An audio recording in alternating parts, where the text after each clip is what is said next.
Hello everyone. Today, I bring you a story so bizarre, it feels almost impossible to believe. This is the tale of Eugenia Valenti, a woman from an impoverished European family who lived in the late 19th century in Italia. At that time, Italia, along with several other European countries, was gripped by a devastating famine. Poverty was rampant, and people were literally dying of hunger. Migration became the only hope, with many fleeing to places like America, Australia, and New Zealand, lured by promises of a better life. Eugenia's family, however, faced an unusual predicament. Her father, a man of strange determination, had made a pact with his wife. They would have 24 children, 24, no matter the cost. Year after year, they worked toward this goal. But as the famine worsened, even feeding their existing children became impossible. Despite owning land and a house, the harsh economic realities forced her father to make a desperate decision. The family would leave everything behind and migrate to New Zealand. He sold their home and land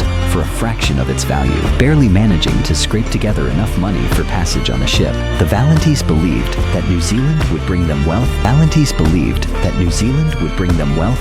However, upon arrival, they were met with a stark reality. Like many other immigrant families, they found themselves trapped in a cycle of poverty. Instead of riches, they were subjected to grueling labor, working tirelessly just to survive. Eugenia, the eldest daughter, was not spared. Her father disguised her as a boy and sent her to work at the docks, loading and unloading ships. Her hair was cut short, her hands roughened with labor, and her face perpetually smudged with dirt. Over the years, she adapted to her role, but deep down, she longed for freedom. One day, Eugenia overheard tales of even greater opportunities in Australia. Driven by desperation and hope, she stowed away on a ship bound for the Australian coast. Upon arrival, her disguise was discovered, not as a boy, but as a pregnant woman. It was revealed that she had been assaulted or possibly involved with one of the sailors during the long journey. Regardless of the circumstances, she was cast ashore and left to fend for herself.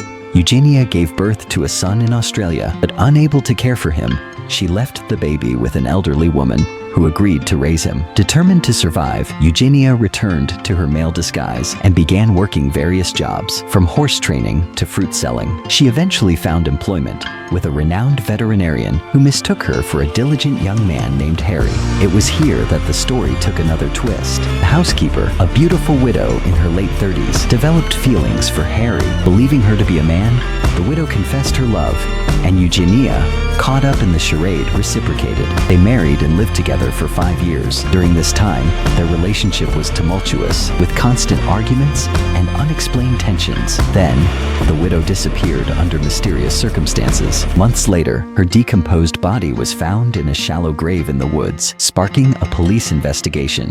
Eugenia, still posing as Harry, became the prime suspect. Her situation worsened when, not long after, she married another woman, Elizabeth, a wealthy spinster. Their marriage lasted only a year before suspicions and secrets unraveled. Eugenia's double life finally collapsed when she was arrested for her first wife's murder. In prison, her true identity as a woman was revealed, shocking everyone who knew her. Dubbing her story as one of the strangest scandals of the century, Eugenia was eventually sentenced to life imprisonment for the murder of her first wife. Her second wife, Elizabeth, gave a statement to the press, saying, "Now I understand why Harry was always so shy." And so ended the tale of Eugenia Valenti, a woman who lived a life of deception, driven by desperation and survival, leaving behind a story stranger than fiction.